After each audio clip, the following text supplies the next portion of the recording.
হযরত আবু যর রাদিয়াল্লাহু তাআলা আনহু বর্ণিত আছে যে রাসূলুল্লাহ সাল্লাল্লাহু আলাইহি সাল্লাম ইরশাদ করিয়াছেন, যে ব্যক্তি ফজরের পর যেভাবে নামাজে বসে সেইভাবে হাঁটু গাড়িয়া বসিয়া কাহারও সহিত কথা বলার পূর্বে 10 বার নিম্নোক্ত কালিমাগুলি পড়িয়া লয়।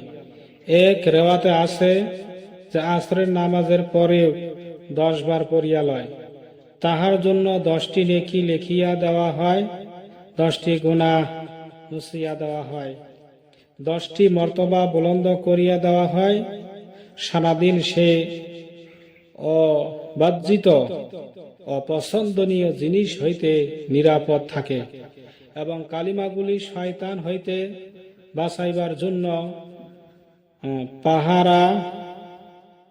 পাহারা তারির কাজ করে এবং সেই দিন শিরক ব্যতীত আর অন্য কোনো গুনাহ তাহাকে ধ্বংস করিতে পারিবে না। এক রেওয়াতে ইহা বর্ণিত হইয়াছে যে প্রত্যেক কালিমা পড়ার বিনিময়ে একটি করিয়া গোলাম আজাদ করার সওয়াব লাভ হয় এবং আসরের পর পড়ার পরেও রাতভর সেই রূপ সওয়াব লাভ হয় যেরূপ ফজরের পর পড়ার দ্বারা দিনভর লাভ হয়।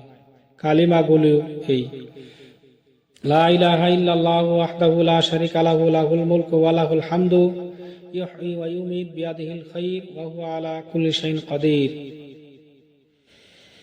অর্থ: আল্লাহ তাআলা ব্যতীত আর কোনো মাবুদ নাই, তিনি আপন সত্তা ও গুণাবলীর মধ্যে একক, কেহ তাহার অংশীদার নাই। দুনিয়া ও আখিরাতের সমস্ত রাজত্ব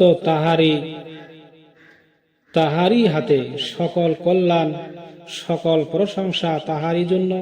তিনি জীবন দান করেন, তিনি মৃত্যু দান করেন, তিনি সকল জিনিসের উপর ক্ষমতাবান।